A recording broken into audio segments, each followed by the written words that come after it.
सो सब कुछ ठीक था, I was healthy, baby was healthy and then this. Hi guys, so welcome back to my channel and आज इस वीडियो में मैं शेयर करने वाली हूँ अपनी birth story. So around 8 month in my pregnancy, 8 month के लास्ट में माई बीपी स्टार्टेड फ्लक्चुएटिंग। फिर हमने डॉक्टर को कंसल्ट किया एंड देन डॉक्टर सजेस्टेड कि ये बेबी के लिए सही नहीं है and she said that you decide for a date and will go for a plan pregnancy.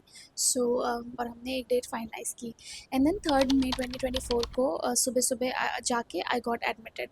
And then doctor का प्लान था कि फर्स्टली शील ट्राई फॉर नॉर्मल डिलीवरी, तो जिसके लिए उन्होंने लेबर इंड्यूस करने के लिए मुझे कुछ मेडिसिन दी और मुझे एडमिट रखा। एंड सुबह 6 बजे से मैं एडमिट होके फिर वो मेडिसिन वगैरह भी ले रही थी, बट ऑलमोस्ट 12 बज गए थे तब तक भी मुझे बिल्कुल भी पेन नहीं हो रहा था और उन्होंने तब तक 2 बार मुझे मेडिसिन ऑलरेडी दे दी। फिर उसके बाद जो डॉक्टर थी मेरी gynaec, she came and she told कि आपको लेबर पेन नहीं हो रहा है। देन शी आस्क्ड कि would you like to go for C section. And मैं भी बहुत ज़्यादा परेशान हो गई थी क्योंकि मैं सुबह से एडमिट थी एंड मेरे हस्बैंड को भी बहुत ज़्यादा एंशियसनेस हो रही थी, तो फिर वी डिसाइडेड कि okay let's go for C section.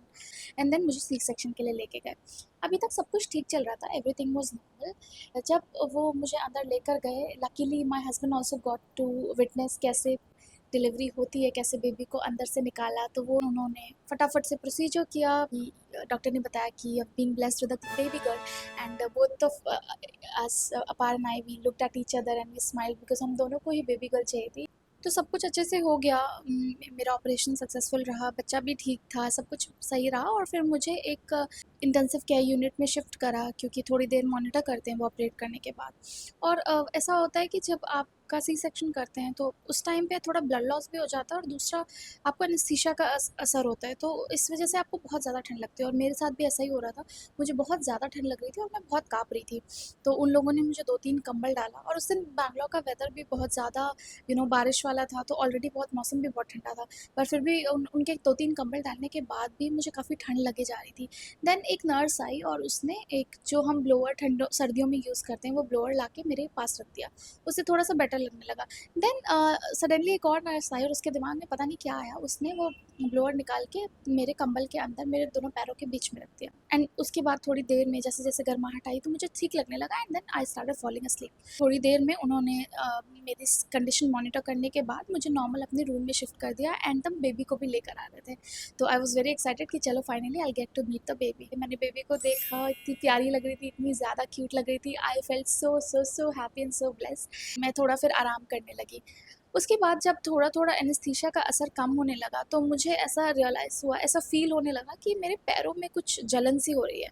तो मैंने अपनी मम्मी को बोला, तो जब मम्मी ने देखा तो शी गॉट शॉक्ड क्योंकि मेरे पैरों में पूरा रेड सा एक बड़ा सा पैच बना हुआ था काव्स में, दोनों पैरों में। एक पैर में थोड़ा ज़्यादा बड़ा था और एक पैर में थोड़ा छोटा सी था।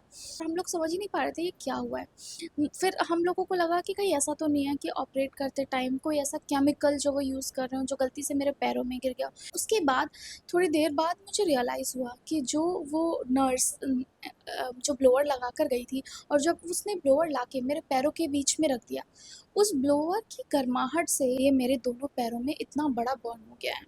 मेरी मम्मी और मेरी मदर इन लॉ उन लोगों को भी बहुत ज़्यादा बुरा लग रहा था और बहुत गुस्सा हो रहे थे, बट जो होना था वो तो ऑलरेडी हो चुका था, तो बोलकर कुछ फ़ायदा भी नहीं होता। बट हाँ, मेरी गायनाक जो थी उनको हम लोगों ने बताया and she was very supportive. Baby होने के बाद मुझे सी सेक्शन के से रिलेटेड कोई भी इशू नहीं था। I was very normal, I was able to work from the next day itself और मुझे ऐसा कोई पेन नहीं था।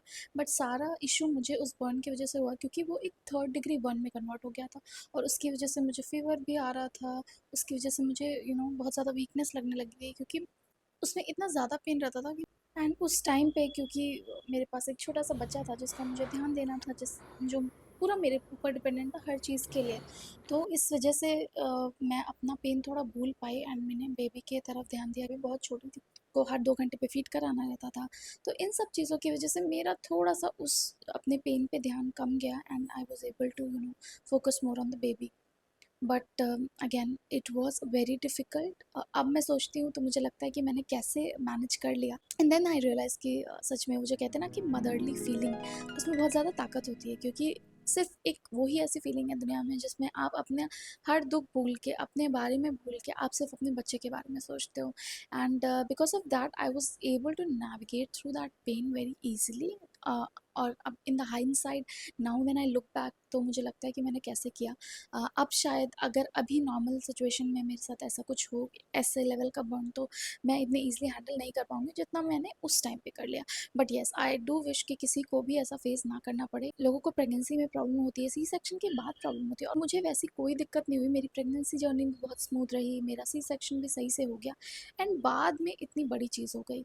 सो मेरा ये स्टोरी शेयर करने का मेन पर्पज़ यही था कि अगर आप में से भी कोई सी सेक्शन के लिए जाता है, एंड ये बहुत अनयूजुअल है, फिर भी हो सकता है, तो आप ज़रूर ध्यान रखें इस बात का कि अगर आपको ठंड लग रही है सी सेक्शन के बाद और हॉस्पिटल वाले आपके पास ब्लोअर वगैरह लगा रहे हैं, तो मेक श्योर कि वो आपके ब्लैंकेट के अंदर नहीं है, आपसे दूर है, क्योंकि अदरवाइज़ ऐसा कुछ हो जाए तो इट्स वेरी अनफॉर्चुनेट।